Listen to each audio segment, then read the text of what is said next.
School জীবনের সেই সময় থেকেই রাহুল দেব বর্মন নামটা ছিল চেনা জানা এবং ভীষণ ভালো লাগার।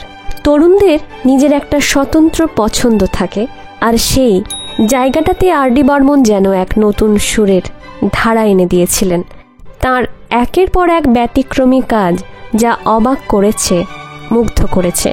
তার সঙ্গে ব্যক্তিগত আলাপ বা সম্পর্ক হওয়ার কথা তো স্বপ্নেও ভাবেননি শিবাজি চট্টোপাধ্যায়, কিন্তু সেই অসম্ভবটাই হয়েছিল সম্ভব। জীবনের প্রায় অন্তিম লগ্নে আর.ডি. বর্মনের হাতে এসেছিল 1942 লাভ স্টোরির মতো এক ছবি, বিধু বিনোদ চোপড়ার পরিচালনায়, এবং গান করার দায়িত্ব দিয়েছিলেন ঠিক এই মানুষটিকে, যার হাতে তখন আর তেমন কাজ ছিল না। ততদিনে শিবাজি চট্টোপাধ্যায় গিয়েছেন মুম্বাই এক অন্য কাজের সূত্রে। তার স্ত্রী অরুন্ধতী হোম চৌধুরীর পুজোর অ্যালবামের রেকর্ডিং চলবে সেখানে। সুরকার অরূপ প্রণয়, যাঁরা কুমার শানুর পুজোর গান দিয়ে জনপ্রিয়তা পেয়েছিলেন। তাঁদের সঙ্গীত আয়োজন করছিলেন বাবলু চক্রবর্তী।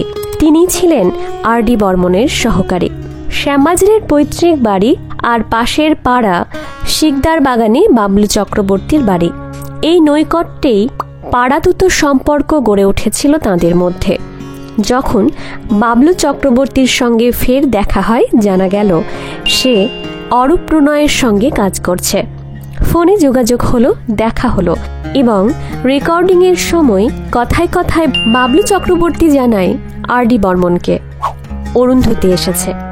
উল্লেখ্য, আর.ডি. বর্মন এবং অরুন্ধতী হোম চৌধুরী দুজনেই ত্রিপুরার মানুষ। সেই স্টুডিওতে মধুবনী রেকর্ডিং স্টুডিও। একদিন গান হচ্ছে, হঠাৎ আর.ডি. বর্মন এসে হাজির। সবাই হতবাক। বাবলু চক্রবর্তী বললেন, তোমার ভাগ্য ভালো, পঞ্চম কখনো কোনো ফ্লোরে যায় না, কিন্তু অরুন্ধতীর গান শুনতে এসেছেন। গান শুনে বলেছিলেন, ওকে, ভেরি গুড। তারপর বেরিয়ে গেলেন। শিবাজি চট্টোপাধ্যায় তখন সাহস করে বলেছিলেন, আপনার সঙ্গে যদি একটা ছবি তুলতে পারতাম। পঞ্চমদার জবাব, এখানে না, বাড়িতে এসো। স্টুডিওর সিঁড়ি দিয়ে নামার সময় শিবাজি চট্টোপাধ্যায় বলেছিলেন, আমরা সারা বছর বসে থাকি আপনার কম্পোজিশন শোনার জন্য। তারপর একদিন আর.ডি. বর্মনের তবলাবাদক টুটুনদা এসে বললেন, শিবাজি, তোমার গানের কোনো ক্যাসেট এখানে আছে? সঙ্গে ছিল না, কিন্তু একটা ক্যাসেট ছিল যেখানে হেমন্ত মুখোপাধ্যায়ের কিছু হিন্দি গানকে বাংলা ভার্সন করেছিলেন শিবাজি চট্টোপাধ্যায়। সেই ক্যাসেটটি দেওয়া হলো। বিকেলে বাবলু চক্রবর্তীর বাড়ি গেলে তিনি বলেন, এই তোমার গান শুনিয়ে গেল পঞ্চম। শিবাজি চট্টোপাধ্যায় বিস্ময়ে থমকে গেলেন। একদিন গিয়েছিলেন তাঁর পঞ্চমদার বাড়ি। একটি মাত্র ছবি তোলা হয়েছিল তখন।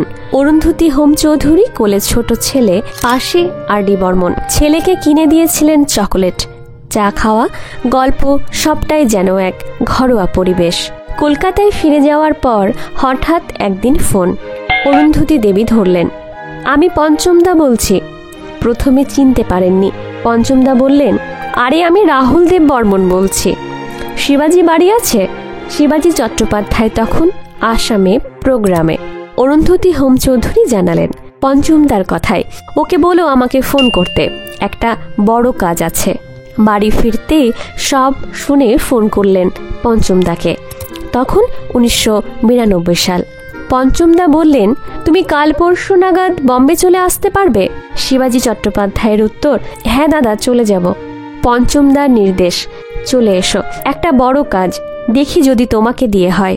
পরের দিনই উড়াল দিলেন মুম্বাই। আর.ডি. বর্মনের বাড়িতে গিয়ে শুনলেন বিধু বিনোদ চোপড়া একটি ছবি করছেন, তাতে এক বাঙালি চরিত্র শুভময় অভিনয় করবেন জ্যাকি শ্রফ। তাঁর ঠোঁটেই থাকবে একটি গান। সে গানে চায় হেমন্ত কণ্ঠের ছায়া। শিবাজি চট্টোপাধ্যায়ের গান শুনে প্রোডাকশন পছন্দ করেছে। পঞ্চমদা বললেন, তোমাকে গানটা আজ তুলে দেব, কালকে বিধু বিনোদ চোপড়া, জাভেদ আখতার সবাই আসবেন। গান শুনে অ্যাপ্রুভ করলে জীবনে এক বড় সুযোগ পাবে। উচ্চারণে জোর দিও, ওরা খুব কড়াকড়ি করে। আরেকটি কথা বললেন, তুমি কিন্তু খোলা গলায় গানটা গাইবে। নিজের প্রতি ভরসা ছিল শিবাজি চট্টোপাধ্যায়ের। গান রপ্ত করলেন হোটেলেই, হারমোনিয়াম ছাড়া। পরদিন সন্ধে গেলেন পঞ্চমদার বাড়ি। বিশাল ঘরে সবাই বসে সামান্য আলাপচারিতার পর গাইলেন গান। খুশি হলেন সকলে। জাভেদ আখতার বললেন, দাদা, এই গানের শুরুতে একটা শায়রি আমি 2 লাইন লিখে দিচ্ছি। সঙ্গে সঙ্গে লিখে ফেললেন। আর.ডি. বর্মন সুরও করে ফেললেন। পঞ্চমদা বললেন, পুজোর পরে ব্যাংকক প্রোগ্রাম সেরে ফিরে এসে রেকর্ডিং করব। লক্ষ্মী পুজোর পরে ফোন এলো, তুমি বম্বে এসো, রেকর্ডিং করব। রেওয়াজ সেরে আবার গেলেন মুম্বাই। দুপুরে খাওয়া দাওয়া, গল্প।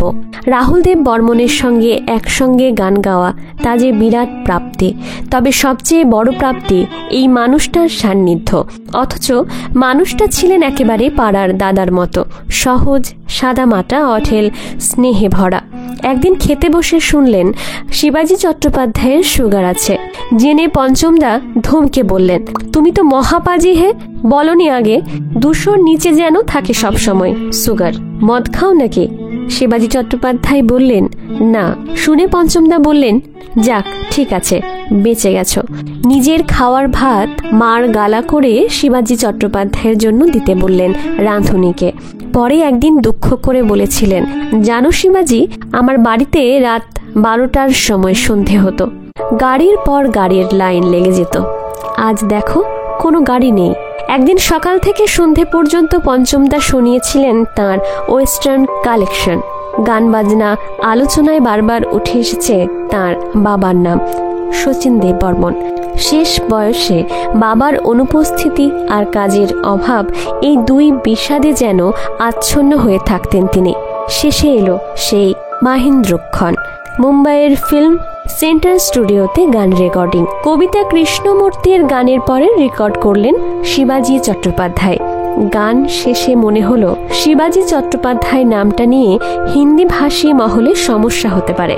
পঞ্চমদাকে বললেন, নামটা শুধু শিবাজি রাখবেন?